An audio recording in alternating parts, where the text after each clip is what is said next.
Frying a turkey is a fast, fun, and tasty way to make your Thanksgiving bird. It can also be potentially dangerous. In this video, we'll show you how to fry your turkey safely.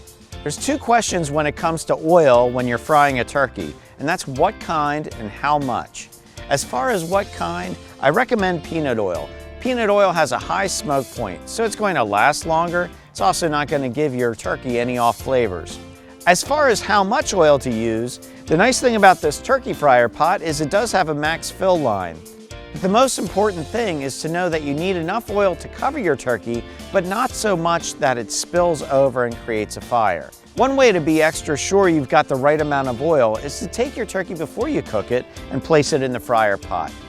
Fill it with water till it covers the turkey, pull your turkey out, and take note of where that water comes up to. That's how much oil that you need. With a particular turkey that I have today, I know I'm going to fill it to the max fill line. Once you've filled your pot with oil, you'll want to put it on your burner. Make sure you already have your burner set up according to the manufacturer's directions. I'll typically have the flame very low at this point when I put this on the burner, and then turn it up.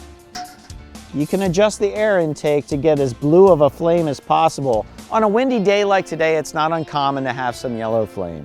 Now I'm going to go ahead and take my oil thermometer, place it on the side of the pot. Make sure the tip is covered in oil and also not touching the side of the pot. We're going to want that oil to get up between 325 and 350 degrees. One of the most important things when you're frying a turkey is to make sure you're frying a completely thawed bird. Make sure your turkey is completely unfrozen or you could have an oil boil over. That's the last thing you want because that'll start a fire. The other thing you want to do is make sure that your turkey is completely dry. Again, oil and water don't mix, they tend to bubble up, it can cause a boil over. Next thing I'll do is cut off any excess fat that's on this turkey. You'll also want to make sure that there's a hole in the top here where the neck was, to make sure you can get your lifter through it. The next thing I'll do is cut a slit in front of each leg, and that'll allow any excess oil to drip out when I pull the turkey out of the oil. The next thing you'll want to do is season your bird. I'm using salt and pepper and Regal Spice's Cajun Spice and Skillet seasoning. In addition, I'm going to use Cajun Injector Creole butter recipe as the marinade. When you're injecting your turkey, you just want to hit it in several places in the thick parts of the meat. Now we're going to put it on the lifter and then wait for our oil to get up to temperature. Just like so. And you can see how that will work. As you can see, I'm wearing heavy-duty fryer gloves. Safety equipment's very important. You'll see why when I start dropping the bird into this fryer oil.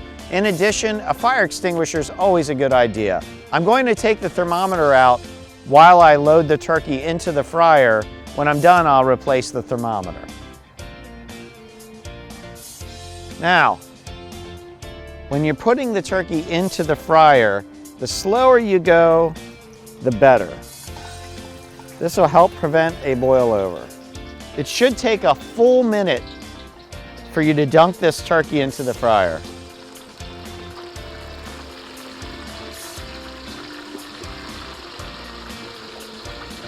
I generally let the turkey fry for about 3.5 to 4 minutes per pound. Next, I'm going to go ahead and put that thermometer back in there so I can keep an eye on the oil temperature.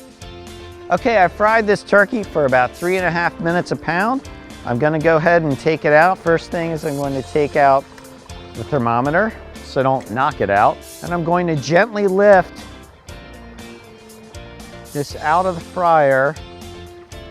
Remember, you have that cavity, it's going to hold a lot of oil, and you want that to seep out before you bring it out over the flame. Ooh, look at that crispy skin. Now we just want to check the temperature of the turkey. We want it to be at least 165 degrees. And there we go.